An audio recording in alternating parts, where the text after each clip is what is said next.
you're wearing a sweater that was selected for you by the people in this room from a pile of stuff.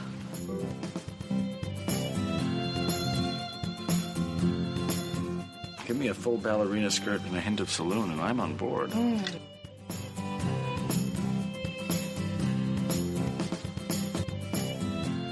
have a hole in my stomach!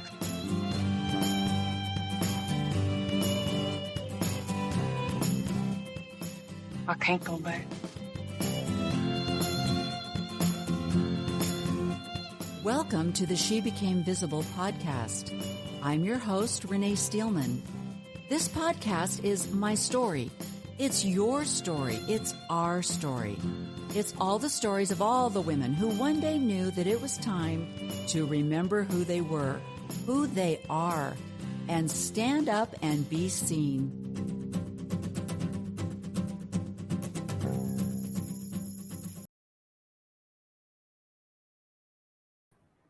Hello. Welcome, everyone, to She Became Visible. Thank you for joining me today. I'm really excited to introduce you to my guest today, and for many reasons. But for one of the reasons that I'm excited is we're going to put LDS church history in a corner today.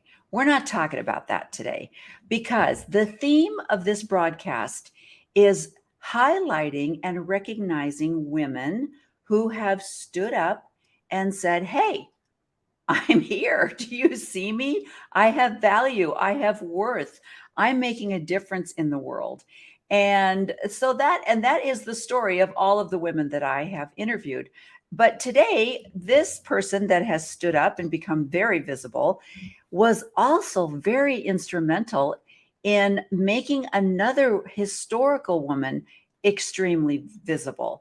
And if it wasn't for her, this woman may have just kind of gone away and people would not have recognized her amazing gift to the world that she had given. So there's many things wrapped into my guest today. So let me start out by introducing you to her. And I have to start out by saying I'm really sorry that this guest, she hasn't really done a lot with her life. And, when I met her, I thought, she's a nice person. I probably out of the kindness of my heart should have her on my show. Okay, that's not true. Wait till you hear this resume, people. If you were feeling the least a bit invaluable today, you might want to just click off this resume reading part because it'll make you feel like you're just lazy and you haven't done a stinking thing with your life. Okay. But let me introduce you. Okay. So Dana Muller's eclectic career has encompassed not only musical performances, recording and teaching, but also public service and an interest in law and public policy. Over the past 4 decades, she has taught piano and music theory at institutions such as the University of Houston and the University of Southern California, the University of Hartford, Amherst College, and Mount Holyoke College. She maintained a private studio in Berkeley, California, New York City, and South Hadley, Massachusetts. Her book for adult beginner piano students, Keyboard Images, was used at a number of schools and by teachers in private studios.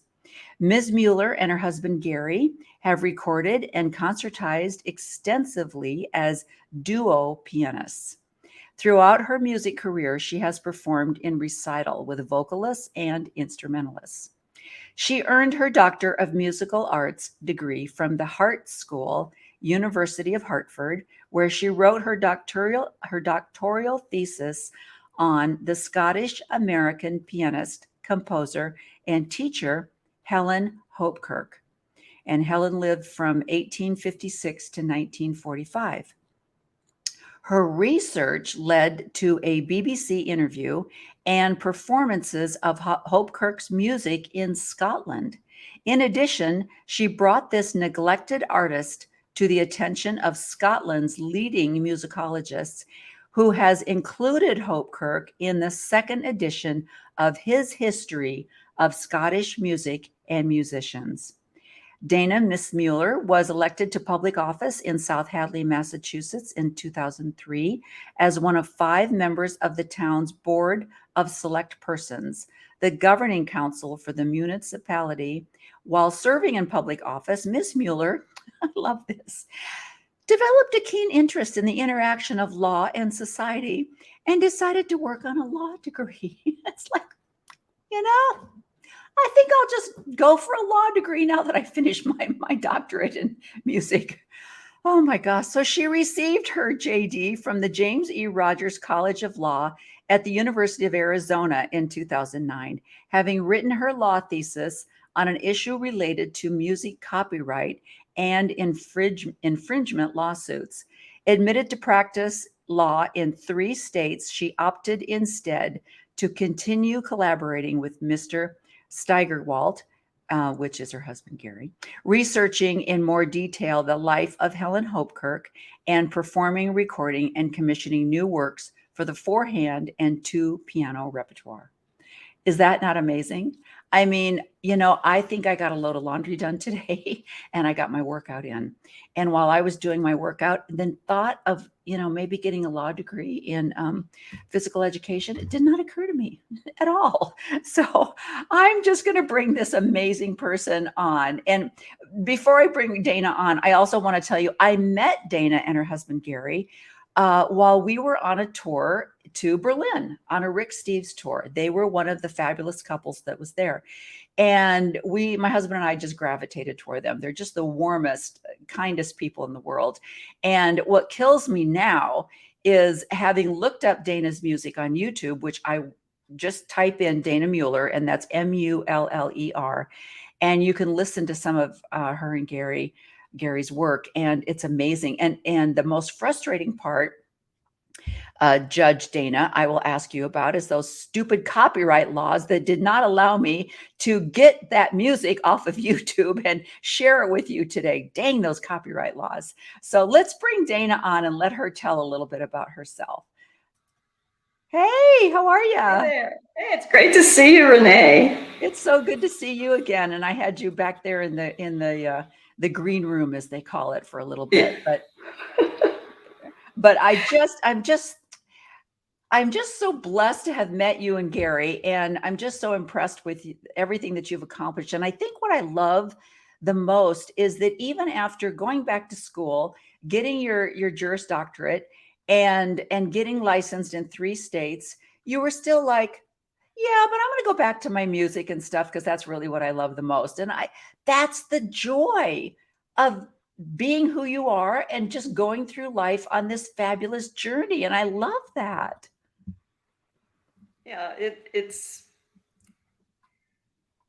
took a lot of courage for Gary and me to decide that I could leave him in Massachusetts and come out to Arizona to go to law school. He was still teaching at Mount Holyoke College. Oh. But our idea, because I was 56 when I started the law degree, our idea was that, I could get a degree in Arizona because we knew we were going to retire out here. Okay. And we figured he could retire early and I could support us out here being a lawyer. And I graduated in 2009. No jobs were available. No. And that's one reason that I took the bar. I applied to the bar in 3 different states, Arizona, Connecticut, and Massachusetts, thinking that would give me a wider area to choose from or to try to apply for jobs. But it didn't work out. And during law school, we had performed a little bit, but I really missed the collaboration with Gary. Yeah.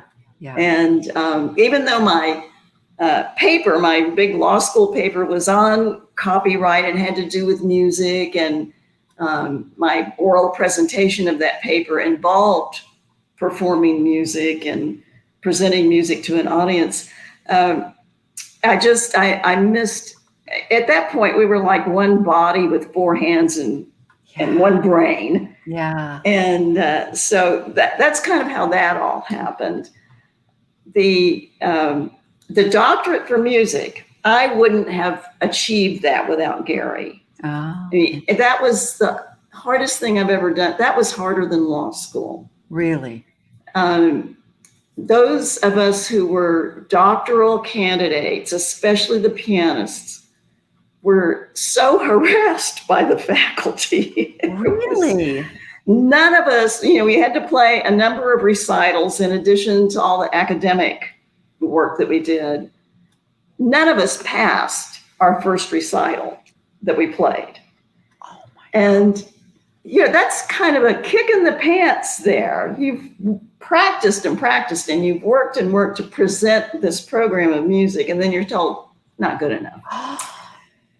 And it took me 10 years to get that doctorate. Shut up. Yeah. And what was the deal? I mean, was it the department itself just had this, we're going to kill you or to make you stronger, or was it an overall college university idea that a doctorate in music was meh?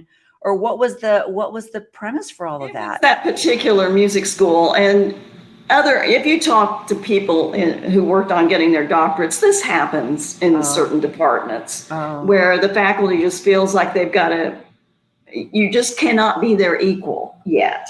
Oh. And once you get your doctorate, then you're their equal. So they're going to make you really jump through the hoops. Interesting. Yeah. And for any doctoral student, being able to find a topic for your dissertation or your thesis, however you want to word it, that is a huge search. It's a big commitment to a topic that you're going to work on for several years, but it's also finding something that nobody else has researched before. Right. And so this whole thing with Helen Hopekirk is quite a story, because I was taking a course, I think it was my second semester at Hart, and it was on research and writing, and that professor was fabulous. And she helped me narrow down my topic for that particular class, which wasn't Hopekirk, but I was doing a lot of research on musicians in New England in the 19th century.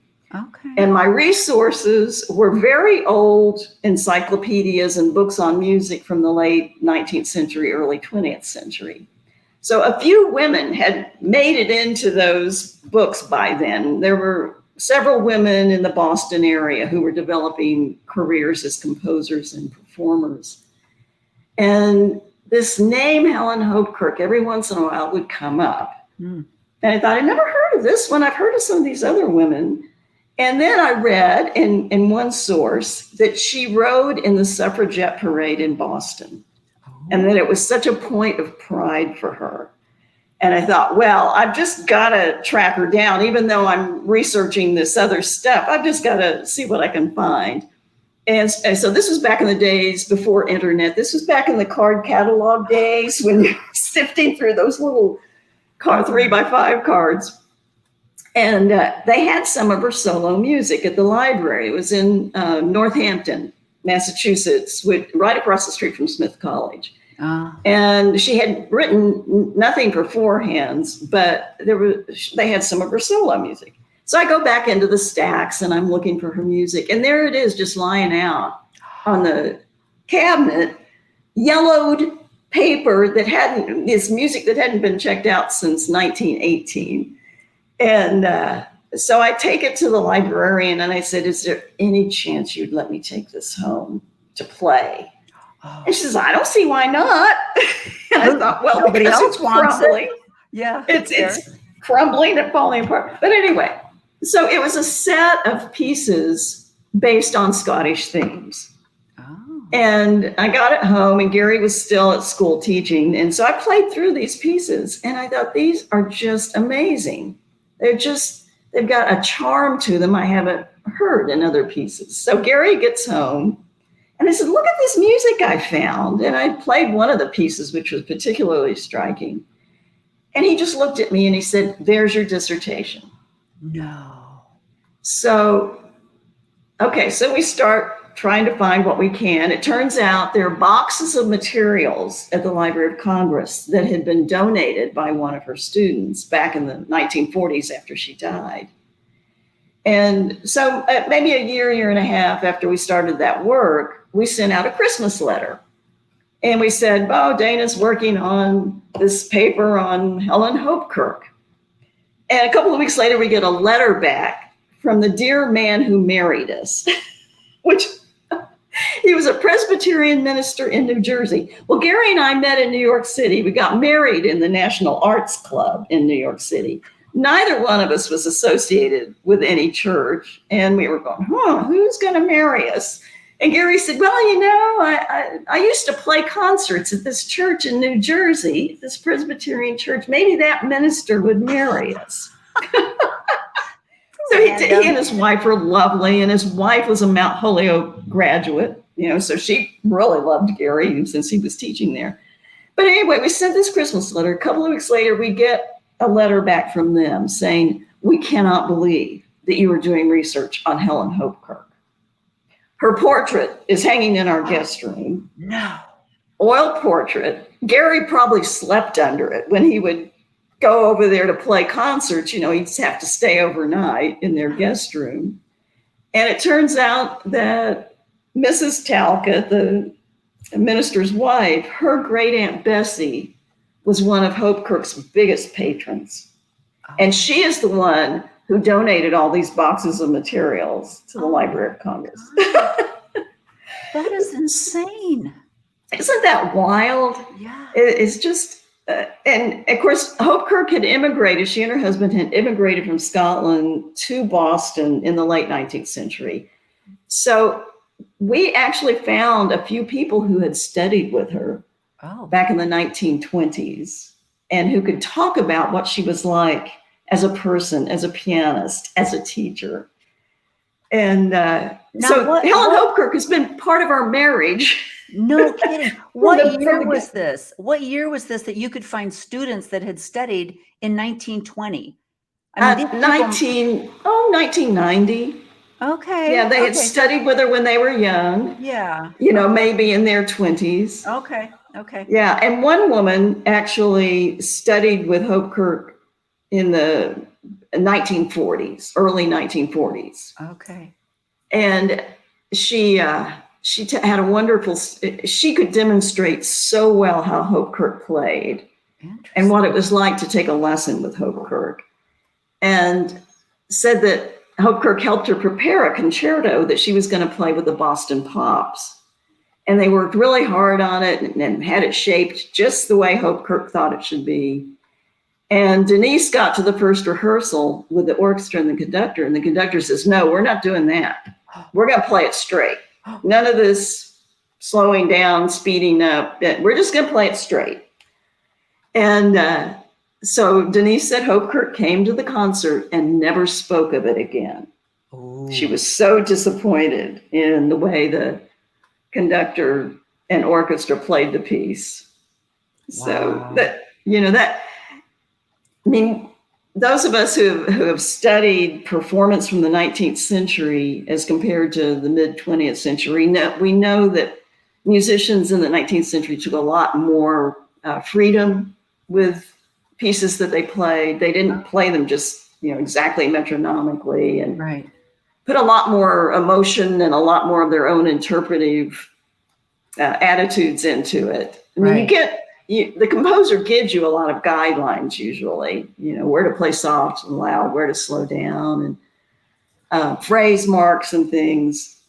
But she and Hopekirk, of course, knew some of these composers in her own time. Gosh. And, you know, played some of their pieces for the first time. Right. And introduced some of their music to the Boston audiences. So that's Helen Hopekirk. And now with the internet, Gary has just gone down one rabbit hole after another. And as you know, he just 2 months ago discovered someone distantly related to Hopekirk in that her grandmother was the painter of this portrait of Hopekirk that hung in the guest room in New Jersey. Oh my God. And that we eventually got, we assisted Hopekirk's distant relative cousin to get it into the National Portrait Gallery in Scotland. Oh my So, gosh. yeah, the gallery, we took it across the pond. We packed it up in an old suit, with those suit bags that men used to carry on board, packed it in there real carefully, took it across to Glasgow, where Hopekirk's second cousin lived. And he got it into the portrait gallery. Now, Hopekirk in her time had turned down the portrait that the portrait gallery had commissioned of her. She didn't like the portrait that gallery did of her. Wow. So the woman, and it was a woman who painted this portrait. I love it. It's amazing. Johanna von Lersel.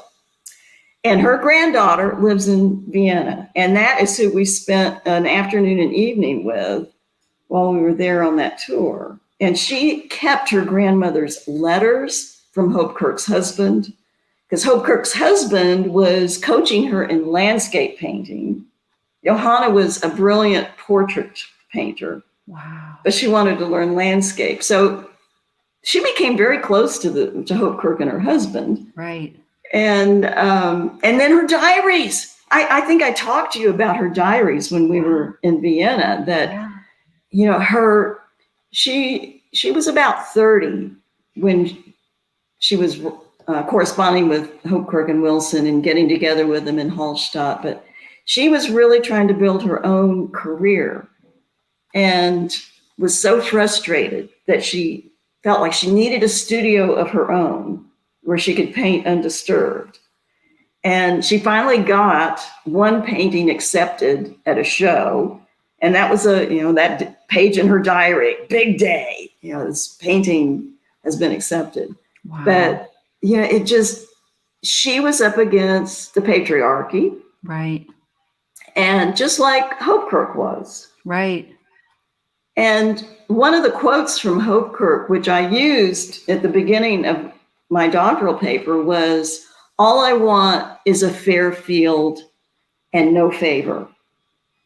That I want my music to be regarded as men's music is, not because I'm a woman, but for the sake of the music. Right. Isn't that what they say? It's not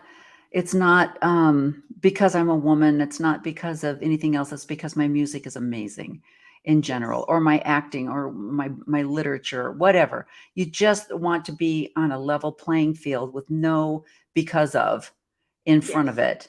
And then the fact that you said that you knew that she was active in the suffragette movement just shows how deep that feeling was of just wanting equality and looked at as a human and not as a woman that does music or anything else. Just like, no, this woman is a musician.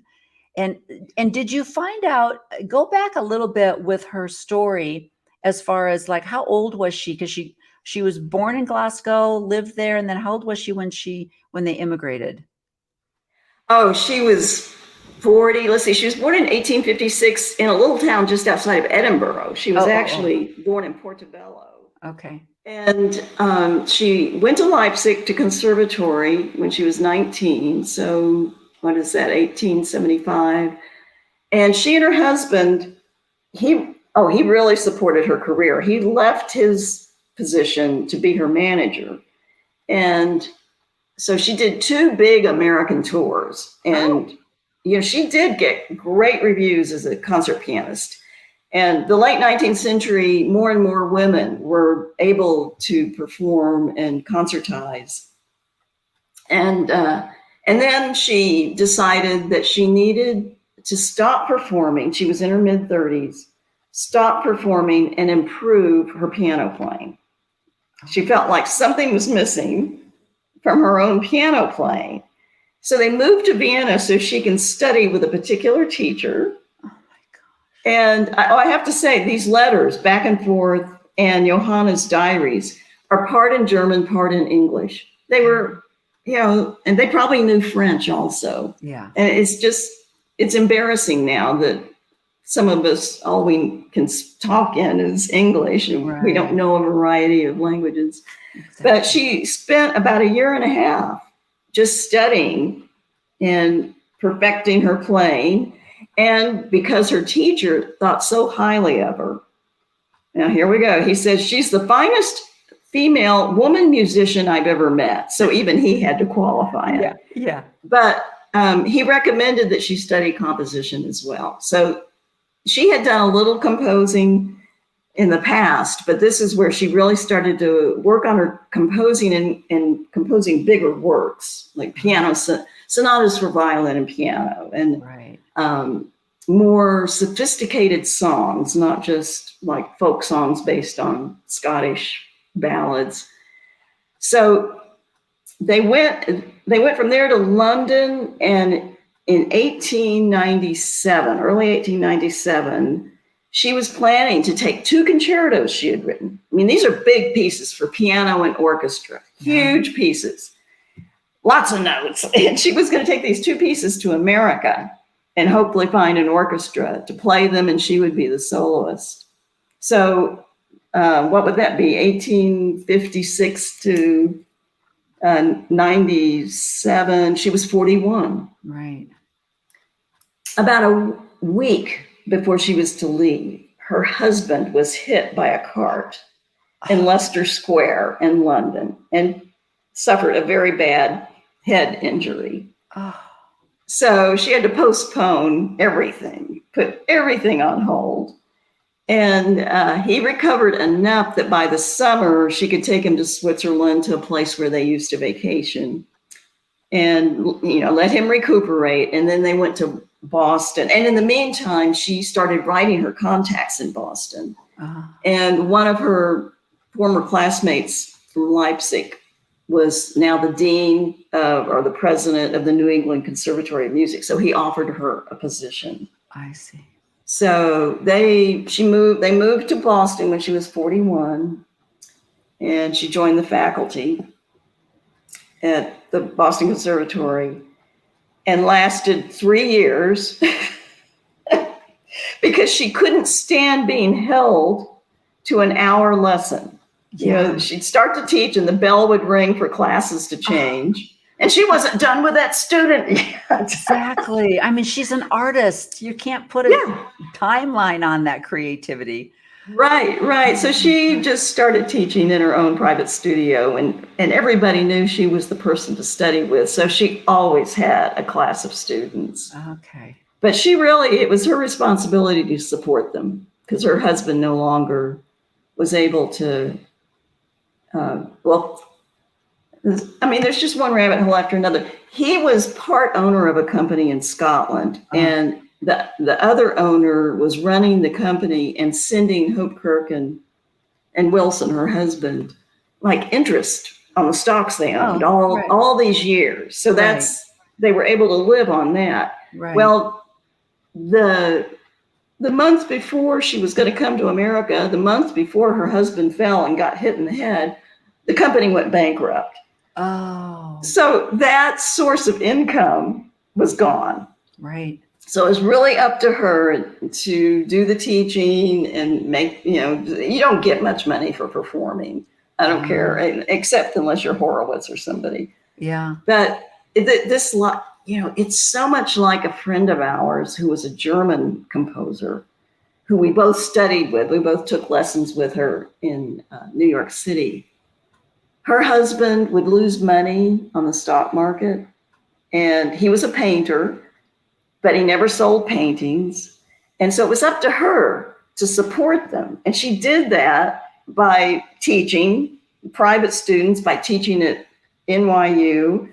And she still was, and she was also trying to compose, because what she really wanted to do was compose. Wow. She was an incredible teacher. We learned so much from her. But I just kept thinking, we've just found out these facts about the bankruptcy and all of that just in the past few months. And I keep thinking of our friend Ruth, and it's a similar situation. Exactly. Where the woman is responsible for, paying the bills and I have to say, Renee, I listened to some of your interview with the 21st century saints ladies in Scotland. I could never have raised 6 kids. Oh. To me, that is so awesome.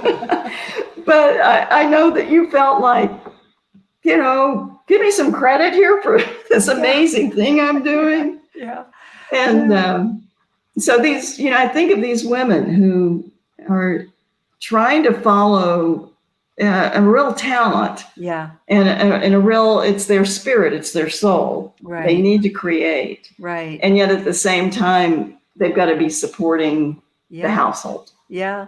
And you do hear that so many times. There's the men that get the opportunity to be creative or pursue their love or get their degree and whatever, and they've got, and even when they start a business, there's so many.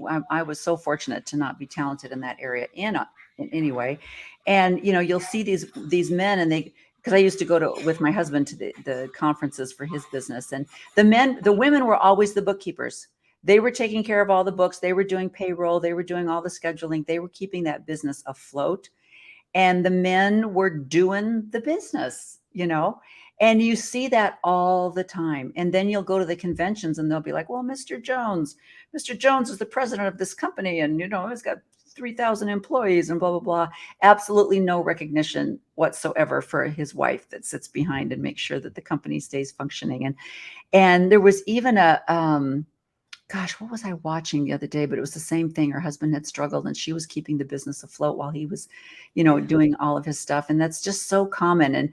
And when you get into in fact, I just listened to a podcast yesterday. It was a fabulous podcast about a wonderful theologian who had just died. I don't know exactly what the cancer was, but it started out in her eye and then it eventually metastasized and she just died last year. But she was fortunate enough to get a lot of her education before she married. She didn't marry until her 30s. And then they had 3 children. So she was able to kind of get that background, that stuff underneath that you need before, because I have a lot of friends that got their bachelor's degree. They may have even started on their master's before they started having children. And then once the kids got into school, they could I'm going to go back and finish my master's degree or whatever, because they had that undergraduate stuff done. But to start from scratch, and it's what I loved about this podcast was that this woman has set up a foundation now to support women with young children if they want to go back to school, because she saw how difficult it was to be, like you say, the breadwinner or the one that's taking care of the family so that the husband can, go on and probably be the breadwinner or whatever. But anyway, did Helen have children then? It doesn't sound like she did. No. Yeah. And it never came up. Never. Don't know necessarily why or if it was a choice or anything like that. Hard to decide if it was a choice in 1870 something, but interesting. So, and now listening to, and then I could see how much information do you have on her work in the suffragette movement? Just a side note.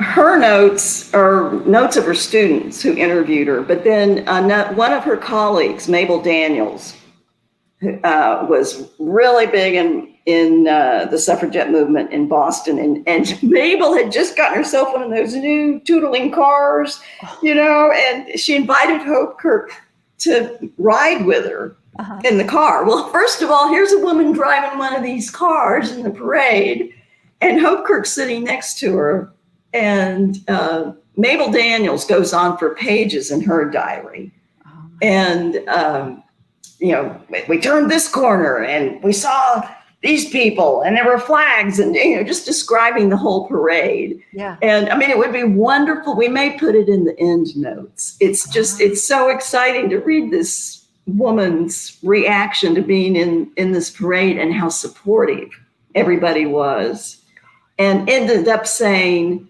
I can't imagine that this won't pass with all this excitement. Yeah. I think the men are on our side. Oh, wow. So, that's amazing. So take me back, because listening, it just absolutely kills me that I didn't get a chance to listen to your and Gary's playing until, here we are back home again. And I think to myself, was there not a piano anywhere when we were in Vienna or Berlin? Did we miss an opportunity? Because I'm just blown away. All of the arts, the people that can draw and paint and are musically inclined, that's just my those are the people that I just, because I know that it's just a God-given talent that then has to be, watered and fertilized. And but the people that have this gift, I just feel like it's just this you're born with it. So tell me, little Dana. Tell me little Dana's story. Growing up, did you grow up with a musical family? Did everyone play the piano, or what's this? Where did you grow up, and what was your musical background before all of this wonderfulness? Both of my parents played music. My mother sang and played the piano, and my father played violin. And they both had parents who made sure they got good training in these little bitty towns in Oklahoma. My mother was in southwestern Oklahoma. My father was up in northeast, near outside of Tulsa. This was during the Depression. There wasn't a lot of money, but their parents made money available for them to have lessons, and especially for my father to have a violin, because in my mother's family and the extended family, everybody played piano. So, they had an old upright. And mother went to college as a music major, and then decided I'm not good enough to be a music major. And she switched to home ec. Oh, of course she did. And her brain fell into place, and she knew her place, and she knew that was the only thing she was going to ever do. So that makes sense. She said, I just can't wait to get married and have children and use all this information I'm learning. Well, she was like you. She loved having babies. Yeah. She loved having a baby. But when we got to be about 9 years old, we were it's just not as fun when they get unless we can help babysit. But she always played, and she taught me to read music using a little toy xylophone and a blackboard. We didn't have a piano. Yeah. And finally, right before I started second grade, when I was 7, she and my father went out and shopped for the best piano they could afford. And, she said, we're going to have a visitor tomorrow. And we all, at that point I had 2 younger sisters, and what is it? What is it? And you just have to wait. And then they delivered this piano, and I sat down and she showed me where middle C was. And since I already could read music, I just started playing. No. So I learned the first few little pieces and teaching little fingers to play. And then she called the best teacher in Tulsa, who also happened to be like 4 blocks away from us, and just bargained with her about getting me on her schedule, because this woman, everybody was studying with her. Yeah. So Margaret Freeze put me in at 8 a.m. on Monday mornings. And my first lesson, I went in with my little book and the little pieces I had learned. And she listened to me play them one time by myself. And she said, okay, play through them again. And she went to her second piano and started playing an accompaniment to them. And I still get a chill when I tell this story. Yeah. I thought, this is the best thing ever. And I've always loved playing with other people, whether it's Gary or a singer or an instrumentalist. I've always preferred that to playing by myself. Oh my gosh. Because you can just hear what the harmony, how more than one person, what that does. You can just hear it and feel it. Yeah, and you get the energy of the other person, and then that ignites your energy. There's just something about it I just really love, and I always have. And I love working in groups. I'm not a good solo worker, regardless of what the project is. Interesting. And so, I could read music really quickly and easily. And by the time I was, in the 3rd or 4th grade, I could accompany my father because that was part of their courtship. My mother would play piano and my father would play violin. You know, they'd play pieces together. Mm-hmm. So then I was able to do that with him. And I just thought, yeah, this is so wonderful. Yeah. And my sisters, I have 3 younger sisters and a younger brother. Every one of them is musical, but nobody pursued it like I did. Okay. One sister can play by ear, but she's really a talented artist. So she created 2 of the covers for our CDs. Oh my gosh. And another sister is just such a gifted dancer. She danced with the Dallas Metropolitan Ballet. And again, my mother got her into that school because Trish said, I'm going to take dance lessons even if I have to walk. Yeah. That's amazing. So, you know, my parents really were so supportive in that way. That's what I was going to say. They were so supportive. And I love that they supported them in their individual gifts. Yes. That it wasn't like, no, doggone it, everybody in this family is going to play the piano. It's like, what do you want to be? What do you want to do? Yeah. That's amazing. But but I also love the fact that this was, I mean, nobody was like, mom was not going outside demanding that you come in and practice piano. This was a love that you had that nobody had to, bait you into at all. Oh, well, there were times. I mean, she set a time for me every morning when I was in elementary school. Oh, okay. In the very beginning, 15 minutes before we left for school. Okay. So she always set up schedules for us. Right. And at one time I was so angry about a piece, I couldn't get it. It was not coming for me. And I was throwing fits and saying, I don't want to take piano anymore. And she says, good, I'm tired of listening to you. Well, of course, I'm not going to quit. She was a very smart cookie about things like that. Exactly.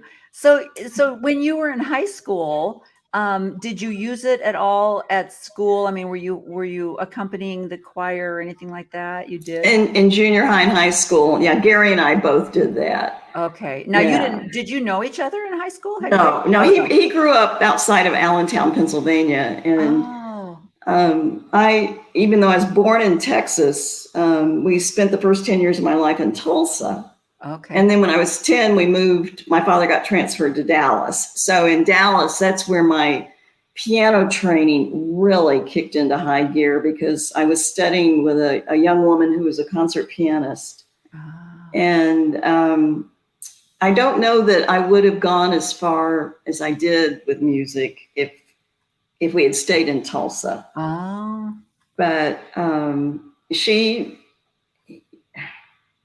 it's hard to explain. She was an odd teacher. She was not very verbal. Yeah. So you had to just kind of watch and listen to her and then do what she did, which isn't the best way to learn. But I was a hard worker. Yeah. And by that time, by the time I was my brother was born when I was 12. Okay.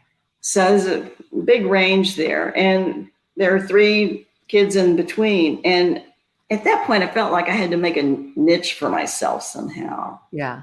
And by that time, music also was a habit, if nothing else. Right. And I did really like it.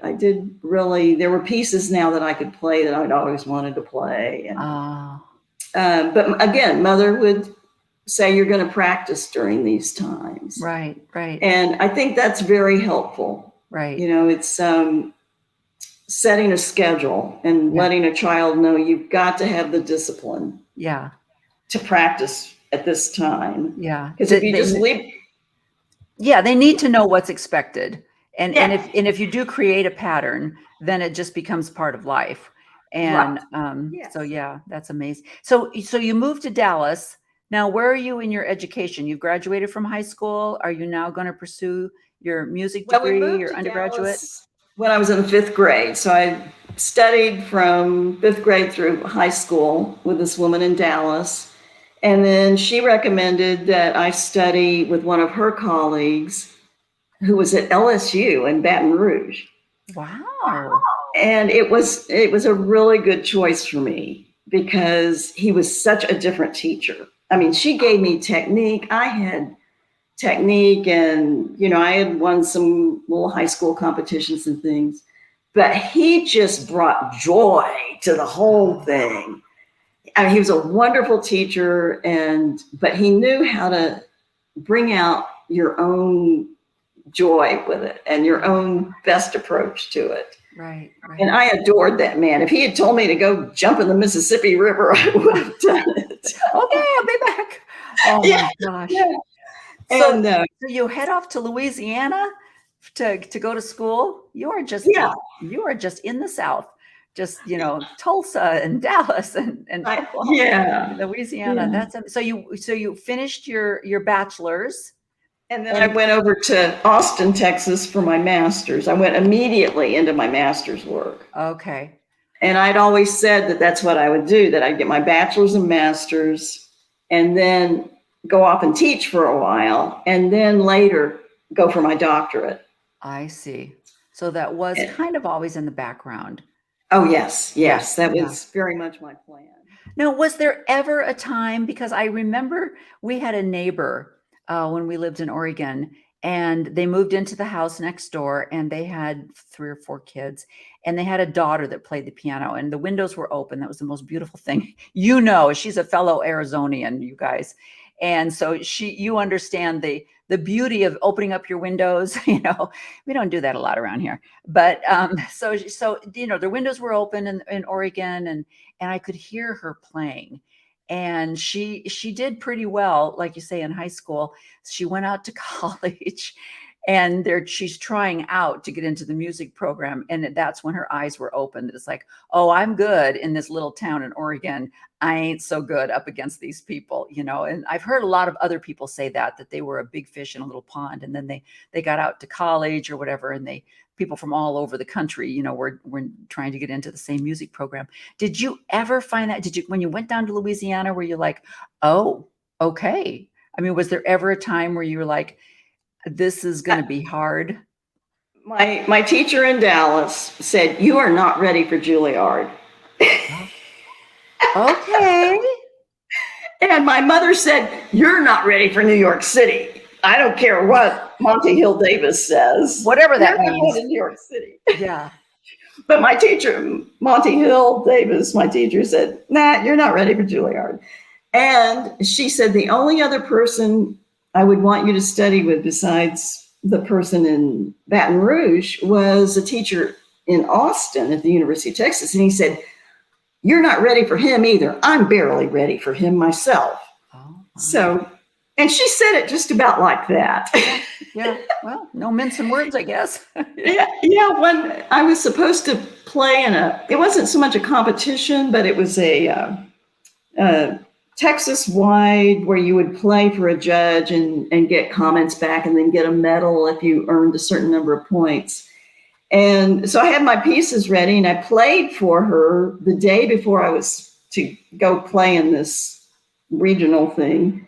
And she listened to me. She says, well, I guess you'll do okay. Oh, okay. So, okay. And I go and I play. And the judge writes, I have never heard such fine Mozart playing from a high school student. And I thought, gee, he must not be very smart. He must not. But here you are getting these 2 messages. Well, I guess you'll do. And then the other guy's like, wowza, you know. Did you ever apply for Juilliard? I mean, you probably were good enough to get into Juilliard. Do you think looking back? I don't think so. Gary got into Juilliard. Gary is just a whole nother story about being born to be a pianist. Yeah. He's the next part of this but he found a teacher in Bethlehem, and just out, the next city over from Allentown. It was actually his high school choir director said, you need to go study with this woman. Okay. And he had been studying with a little neighborhood teacher for 4 years, and he already surpassed what she could teach him. So his parents would drive him to Bethlehem every 2 weeks, and he had to have 3-hour lessons with this woman who was a Juilliard graduate herself. Okay. And her goal was to get Gary into Juilliard. And she took him to Juilliard and had him play for one of her former classmates, who was now on the faculty at Juilliard, and pretty much said, you got to take Gary. He's going to be really good. Oh, and so the guy took Gary into his class. But I don't know that Gary would have gotten in otherwise. I have no idea. I guess I didn't hear Gary play back then. But isn't that the world, though? It's who you know, right? It's not what you know, it's who you know. Yeah. So, okay. But to answer your other question, when I got to LSU, I was a big fish in a medium pond. Okay. I was definitely, there were a couple of other pianists who were really good, really bright people. But I still was able to hold my own. Wow. And then when I went to Texas, it was up to an even bigger pond. Yeah. And that was more competitive. Yeah. But at that point, all I wanted to do was get my master's degree and graduate and get a job. Yeah. So that's where I felt like, I took a variety of courses. I took a class in how to teach music theory and also group piano, where you have like 10 pianos, electronic pianos in a room, and you teach beginners in that way. So I got some skills under my belt that made me more marketable. I see. And so I got that job at the University of Houston as my first job. Okay. And I was busy in that job. I was teaching group piano, supervising teaching assistants, doing a lot of accompanying, playing for instrumentalists and singers. And then I got married. Ah, dun, dun, dun. And then it all went to hell after that. No. It did. The first mistake. But because I got married to somebody who wanted to he was getting his degree at Rice University in Houston. He got a postdoc out in Berkeley. So after 1 year teaching in Houston, we moved to Berkeley. And I met this incredible pianist who had been Gary's best friend at Juilliard. Richard and I got to be really good friends, and we both moved to Los Angeles from Berkeley after a year in Berkeley. I had a job. I'd gotten a job at USC, and Richard was going to work on his doctorate in piano at USC. He was the one person my husband could tolerate. Oh. All my other friends that I had, my husband was not interested in them, but he really liked Richard. Okay. So 3 years in LA, and Richard and I, were good friends, and Richard and Gary were still talking long distance because Gary was still in New York. And I'd hear about Gary from Richard, and Gary would hear about me from Richard. And after 3 years, Richard and I both just happened to move back to the East Coast. My husband was from New York originally, New Jersey, and he wanted to go back home. Okay. So Richard got a job teaching in a small school outside of Philadelphia. And my husband and I were living in New Jersey. And guess what? My husband wanted to do an internship. So there I was having to support us. Yes. Okay. Well, I had all these secretarial skills. My mother made me take typing and shorthand in high school, much against my desires. But so I went into New York City and I got myself a job. And I was commuting from New Jersey to New York City and back and forth. And eventually, our friend Richard came into the city, and he and Gary and I got together for dinner one night. I thought Gary was the nicest person I had ever met in all my life. He kind of is, I have to say. Yeah. He was such a good listener and asked such good questions and really listened. And so he was saying that this was in May, and he was saying that he was, and by this time he had, oh no, I'm getting my years mixed up. No, okay. So he was going to play a concert in New York City in 2 months. And I said, oh, I really want to go to that concert. He said, oh, great. Here's the information. So I go to this concert, and he walks out on stage and starts playing. And I just thought, this is what I have been listening for my whole life. Oh my God. This way of playing, this sound, this interpretation of the music, everything. I just loved it. It just, because I'd always been a little frustrated about playing. Yeah. I never got to the point where pieces sounded the way I could hear them in my head. Ah, He was playing the way I heard things in my head. Yes. And I hear that from when we were on the tour and they would talk about Beethoven and Mozart and how it's got to get it out of my head. It's all up there. And you hear that so often. Yeah. So we stayed in touch for a couple of years. He was still concertizing and, traveling to playing in England and Hungary and all over the place. But he would send me postcards and he'd just say, hi, I just want to stay in touch. And so then after about 2 years, he got the job at Mount Holyoke College. And he came down. I guess this is when we had a second dinner with Richard. And Gary said, I'm going to be coming to the city. He still had an apartment. He says, I'll be in the city for the summer. And he said, I'm looking forward to jogging. Oh, okay. And I said, oh, I'll jog with you. Give me a call when you get to the city. I'll jog with you. And he goes, oh, great. Okay. So I go to work the next day, at the office where I'm administrative assistant. And I said to a friend, you've got to teach me how to jog in the next 2 weeks. Oh, you're doing a marathon next Saturday? I'd love to join you. No problem. So she took me to a really good athletic shoe store and helped me pick out shoes. And she said, now what you do is you walk 50 steps, you run 50 steps. You just keep alternating and build up your endurance. Okay. So that was before we started dating. That's what we did. We ran up and down Riverside Park in New York City at 6:30 in the morning. Oh, and, it was a great way to get to know somebody. I was going to say, but in the meantime, what have you done with the husband? Oh, I divorced. Okay, I divorced him. Okay, so he was long. He's like, this isn't working, dude. I'm just telling you. Yeah, exactly. You go do your apprentice thing and you figure out how to do this. And in the meantime, I'm going to go to work. And Exactly. Yeah. Okay, yeah. That's good. So and that was right after New York State adopted no-fault divorce. Oh. So it was pretty simple. Yeah.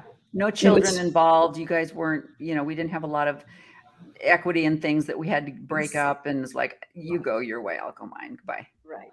Oh my gosh. Yeah. So smart though. So smart. My husband and I were just talking about that there used to be, when my dad and my stepdad and my mom got married, he was from England and he was the baby of the family, had 3 sisters, and his mother was just, you cannot marry a divorced woman. That type of thing. There's that stigma, back in those days. But she was, gosh, Dad was born in 27. So, so she's way back there, that she still has that mentality. But I have to tell you, I've got 3 sisters. All 4 of us have been divorced. Yeah. I wish people understood that in fact, I was just listening to another podcast and this guy was saying, why did you put up with that for so long? This lady was talking about her husband. He said, there is this thing called divorce, and it's like, anyway, so that's fabulous. Okay. So now, have you played with Gary yet? Has there been a 4 hands thing yet? Oh my gosh. So, we dated we were talking to one of the couples on the tour, comparing notes on courtship. Yeah. And I said, well, for our first day, Gary took me to see War Games. And, I lived, just a few blocks from Lincoln Center. And by that time, I was working for the conductor of Mostly Mozart in the 92nd Street Y. I'd left the job for the big company and I was just working as his assistant. So anyway, Gary goes to Lincoln Center and buys a Mostly Mozart t-shirt about this color, but with Mostly Mozart across it. And he didn't come to my apartment to pick me up. He says, let's meet at 76th and Broadway. Okay, fine. You know, it's New York City. That's what people do. Yeah. So I walk up there and he has a brown paper bag in his hand. He goes, here. And it's the t-shirt. He can play the piano really well, but romance, maybe. It didn't matter. I mean, the way he played the piano, oh gosh. Exactly. That's exactly right. It's like that joke where they say where you know, this guy married this woman. She wasn't really much of a looker, but she could sing. And he woke up one morning, he leaned over and he said, sing, you know. It's like, I've never heard that story. That is really good. Oh my gosh. So Yes. you guys have been married for what, 30 something years, right? Yeah, 38. We got married in 1985. Okay. Yeah. And we got engaged after I made an appointment with him. I said, let's go meet in Central Park and talk about whether we have a future. Oh. And I gave him a list of questions to consider. This is how Gary functions the best. Could you women start taking notes? This is what you have to do. Okay. At some point, you gotta do this. That's so funny. So we met, and it was a beautiful Sunday afternoon in Central Park in the summer. And we sat out on a blanket and probably had some snacks and went through this list of questions. And I said, so what do you think? And he said, well, I think I might be ready to possibly talk about getting hitched. Possibly, maybe, someday, could have. Okay. Yeah, right. So that's just Gary. I mean, you have to give him time to think things through. Yeah. And 2 weeks later, he'll come back and answer it. Yeah. But so that was in the summer, and we were going to go to Dallas for Christmas so he could meet my parents. Oh. And right before we were going to leave, I said, you know, they would get such a kick out of it if we played some forehand for them, because I used to play duets with my mother. Oh, yeah. And, you know, and then I played with my father. And so I didn't have any music, but Gary had done some forehand playing with some of his colleagues at Juilliard. Yeah. So he pulled out some music. And the first piece he pulled out was this little piece by a French composer of the 1920s. Oh, geez. Very sardonic.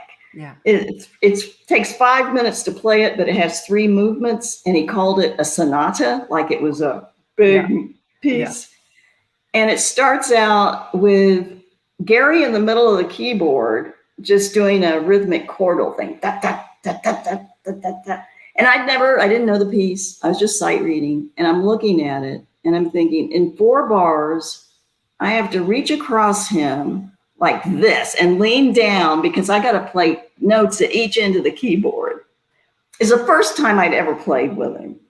I was so mortified. So you're at the same piano. You're not at, and we're at the same piano. So yeah. Oh my gosh. And you're like, oh my gosh. Yeah. So you're like, okay, I'm going in. Here we go. Exactly. So what was so sweet was that then we had a fairly small wedding, but and we made the invitations ourselves. We took the first line and the title of that piece and had it reduced down and reproduced on little cardstock. And then wrote handwritten invitations to people. Oh my gosh. So, you know, the very first piece we ever played together became the front piece of our invitation. Yeah. And that's so amazing after all of the courtship and the conversation. And that still, it was that piano piece that actually brought you guys together to finalize the whole thing. I love that story. That's amazing. And then we played at our own wedding. Yeah. Oh. You don't need to hire music. We'll take care of that. Yeah, we'll take care of it. So after you got married then, now you're married, and did you stop the administrative work and then go back more into teaching? Did you continue the piano? I started my doctorate in music. Oh, so right away he was like... Before we even got married, I started the doctorate in September. We got married in October. Okay. Let's put more pressure. Let's just see how much pressure we can. Yeah, no big deal. Yeah. And 10 years. Now, why 10 years?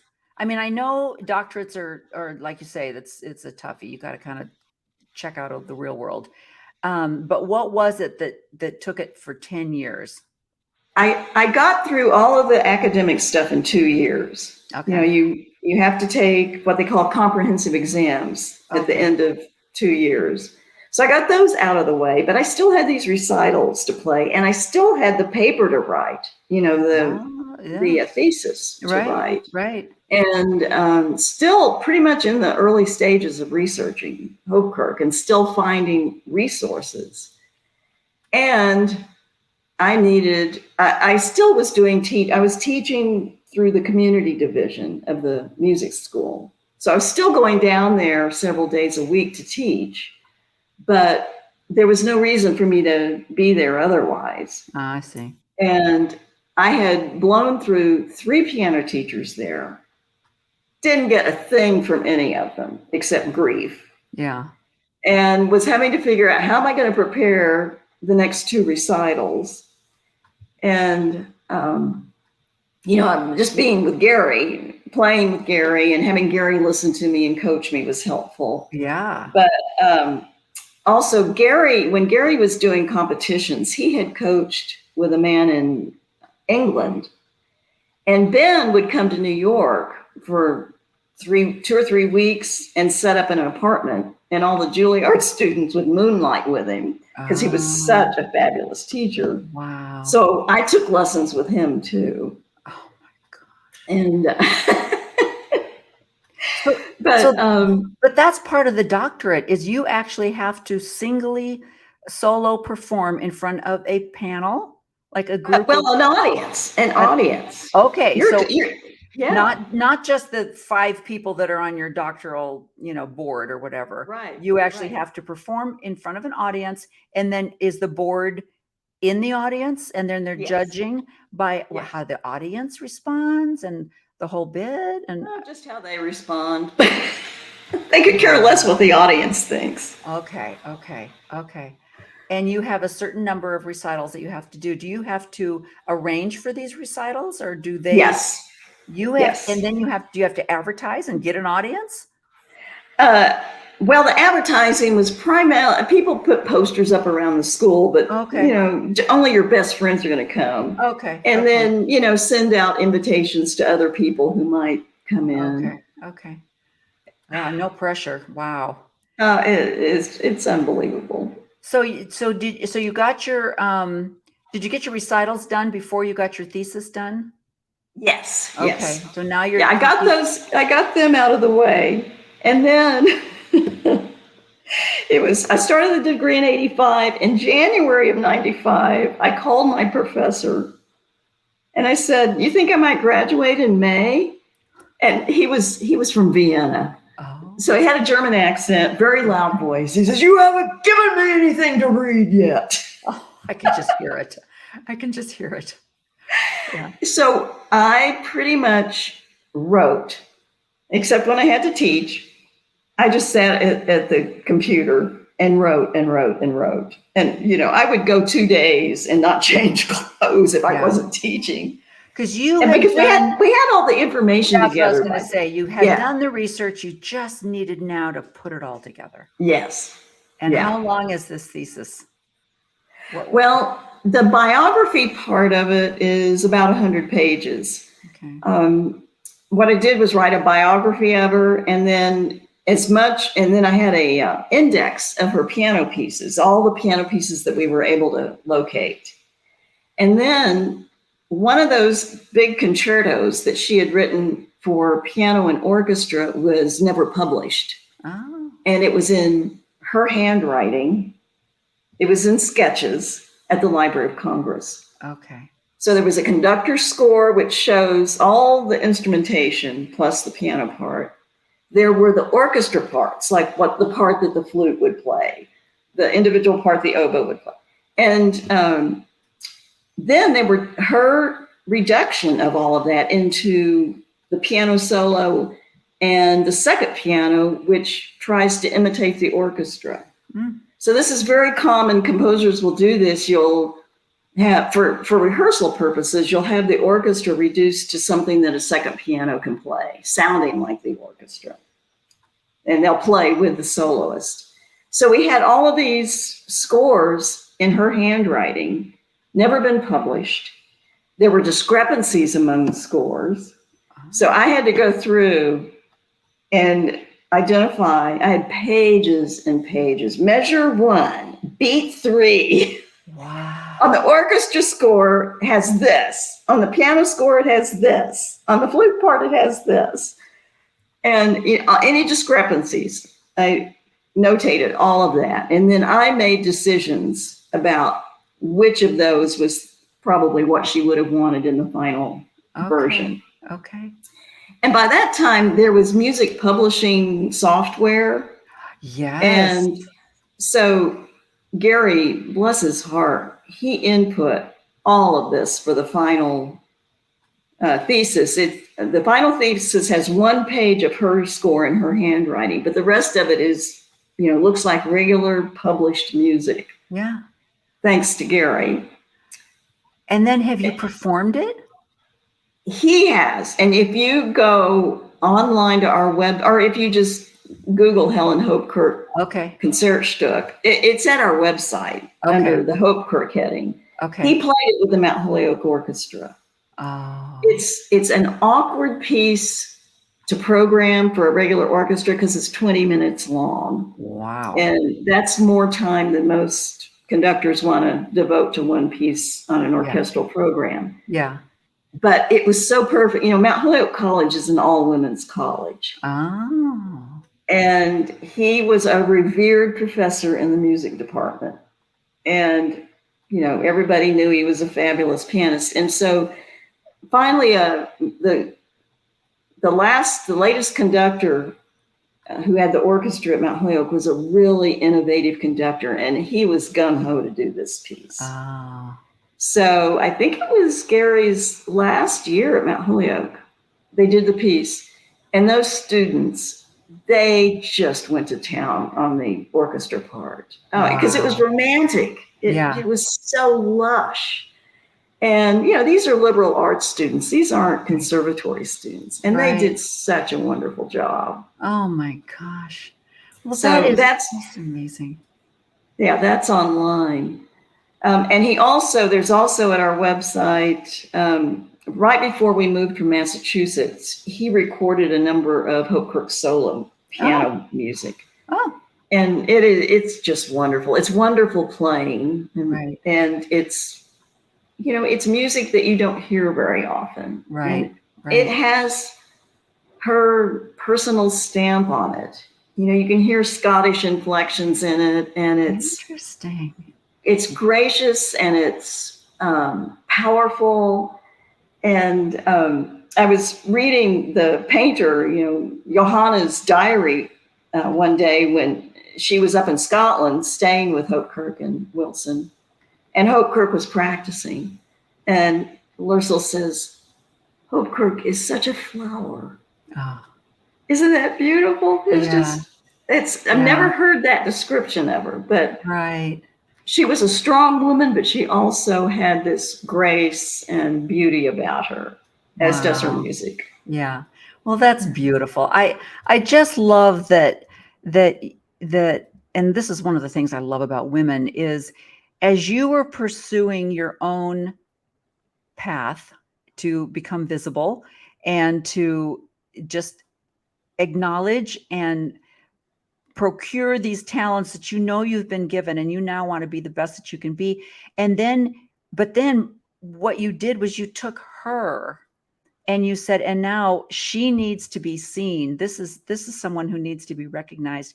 So it's that classic story of the women, empowering other women and how that was your goal. And I just, this is what I think I love the most about your story was that you chose her to be your focus for your doctoral and what you've done, how this person would have just, if you wouldn't have done this, she would have just gone into obscurity. And now she's, in Scotland, recognized, for her music and the history of her work. And it's because of your work that happened. And I just think that's amazing. So and what's wonderful is other women have picked up on it now. Oh. And other women are citing her in their works, whether it's dissertations or books on women in music. So that's very gratifying. That would be amazing. The BBC interview that you did, is that something that you can find on YouTube? Have you ever looked? I've never looked, because this was back in 1990, maybe. Okay, interesting. But I don't know. Like you say, if I Google her, then I can find your work, right? I mean, probably a lot of the stuff that your background information is probably in her Google search, right? I hope so. We never check it that way. We've got a significant amount at our website. And tell everyone what your website is too. Interwoven4, FOUR. Okay. .com. .com. Okay. Yeah. Interwoven4.com. Okay. But that's I haven't thought about that BBC tape in so long. Interesting. I hope we have it somewhere in a box stashed away. Yeah, you have to find it and see if you can transfer it. Well, this has just been an absolute pleasure. And look, I have to show you my t-shirt. It's like, ta-da. Oh, I love it. I forget what this little guy, what's he called? I can't remember what he was called.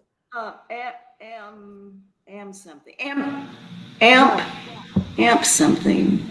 Ask Gary, he'll know.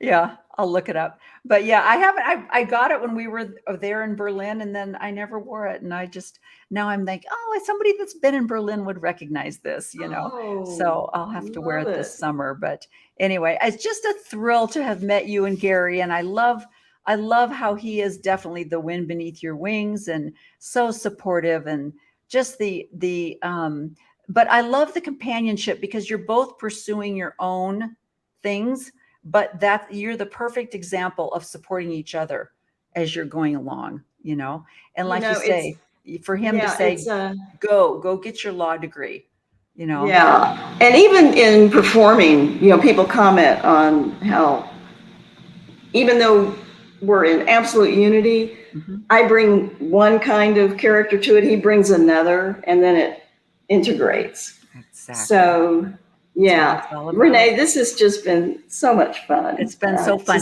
Now, will you and Gary be performing anywhere at any time? I mean, you're not that far away. I would drive down to Tucson in a heartbeat. Are you guys going to be performing? We do little soirees in our home. Do you really? And you play? Yeah.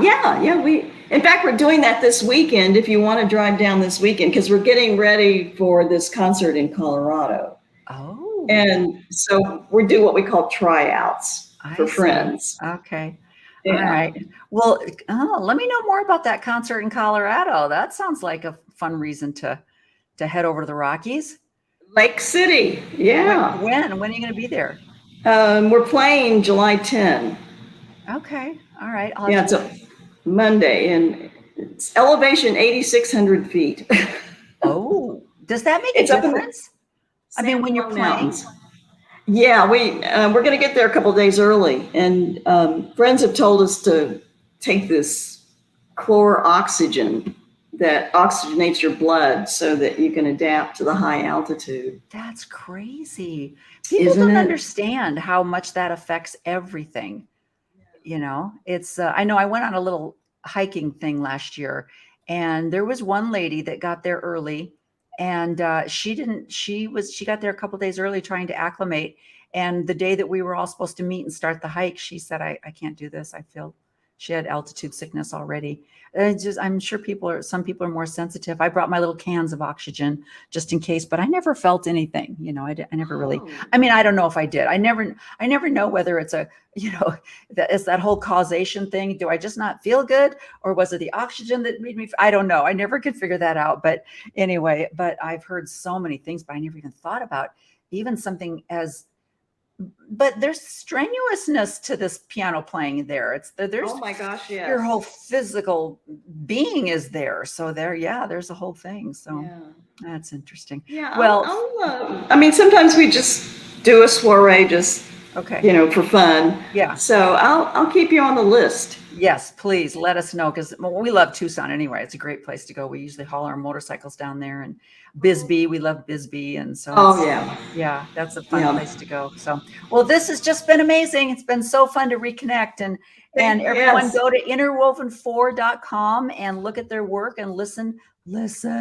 I mean, I am not a musician, but I love music. And it's so funny because I cannot carry a tune for the life of me. And I didn't know that I couldn't carry a tune, because I used to sing to, Anne Murray. I'd be putting up decorations or cleaning the house or whatever, and I'd have Anne Murray blaring, and I'm singing along with her, and I'm thinking, yeah, me and Anne Murray were good, And then we got a karaoke machine. And I'm listening to this voice and I'm thinking, is there something wrong with this microphone? What's going on? And I am literally like, and the sitcoms, when you hear that person singing and they're like, and I'm like, oh my gosh, that wasn't even close, but I feel like I can hear it. So if I'm listening to music, I'm like, oh, that was off, and it makes me so angry, because I have a mother who sang, grew up harmonizing. Her and her sister, would go to carnivals, not carnival, but amusement things. They would sing together, and beautiful voice. She plays the piano by ear. She's never had any kind of training. And I'm like, did I get any genes at all? I mean, she paints. She's never had any official training, but she's got like a built-in perspective thing that she can do. And I'm like, I so got one side of that family. I got the DNA that was just like, I'm going to sell you a car. And that's my DNA. No way. Oh, I tell you, I was mesmerized by the way you dressed on the tour. Just, oh my gosh. Well, that is a weakness. In fact, my husband and I are heading out. We're going to try this snowbird thing. And so I'm packing up, and I said to him, I don't know how to do this, because I don't know, how do I leave these clothes here and take these clothes with me for 4 or 5 months? What if I want to wear this and it's in Arizona and I'm in Utah? And so the poor guy, he had to take a whole rental truck to take some of our furniture and stuff up there, plus 2 boxes of clothes that I might just want to wear while I'm up there. But the bad thing about the snowbird thing is it's summer in Arizona, but it's also summer where we're going. So it's not like, oh, I'm going to leave my winter clothes there and leave my summer clothes down here. And so, yeah, it's not a good thing. It's a curse, really. You know how to put things together so beautifully. Well, thank you. You know how to wear them too. Oh, you're so sweet. Well, thank you so much. Tell Gary we said hi. And did he get over? I know he got stricken when we were over there. Got a little bit of that. Thank you. Yeah, he's much better now. He's back to running, and yeah, he's good. Did he run at all when we were in Berlin and stuff? Did he go out for a jog? No. That's we did a lot of walking. My little Fitbit thing, I think we averaged around 13,000 steps every day. And so my little average will come up and it'll say, you're not doing the same thing you were a few weeks ago. And I'm like, yeah, no kidding. I'm not, So, that's so interesting. Yeah. But we did. Well, take care and good luck with the snowbird adventure. Thank you. And best wishes for all of your adventures too. And I'm going to get on my calendar and see what we're doing July 10th. So you might see us in Colorado. Oh, fun. Okay, great. Thank you, Dana. Bye, Renee. Bye-bye. Oh my gosh. Okay. Any of you that are musically inclined, I mean, when I sit and listen to someone with as much talent as she and Gary have, it's just one of those things that it just astounds me, because I tried to put my girls in piano lessons, and my one daughter is a lot like my mom. She could play by ear. And the piano teacher said, she's not reading this music. She's playing by ear. That's not a good thing, And then my other daughter, she's actually now taking piano lessons still as an adult, and has her kids in piano. So, but it's just definitely something that I am fascinated. Just the 2 hands. are doing two completely different things. I mean, that's enough for me. But anyway, Dana is amazing. Her husband Gary, they're lovely people, and I love her story of what she did with Helen Hopekirk. And look her up and look up their work on interwoven4.com. And I love Dana's story of how she became visible and how she put herself on her trail and pursued her goals so intensely. And I love that. I love that Gary was a huge support for her. And I love that she brought Helen into visibility. And that's what it's all about. So fun podcast. And thank you so much, Dana, for joining me today. So I don't think I'll be seeing you next week because it's the 4th of July that week. And, we Americans, we kind of take, it's like those of us that turn the entire month, whatever our birthday is, we turn it. I think the 4th of July turns into the whole week. I mean, I have a class that I take on Wednesdays and it's canceled because it's the 4th of July. And I'm like, yeah, but Wednesday's not the 4th of July. I think it's the 5th.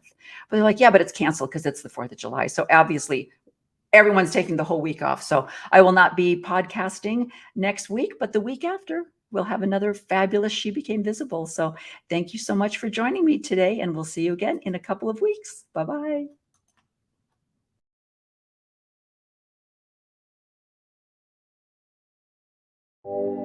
Thank you for joining me today on She Became Visible. Join me each week as my guests and I explore the path of womanhood and tell all our stories. We'll talk about finding the courage to be ourselves and motivate each other to be everything that we're capable of and meant to be, no matter what happens around us. Please like, share, and subscribe. And don't forget to donate at SheBecame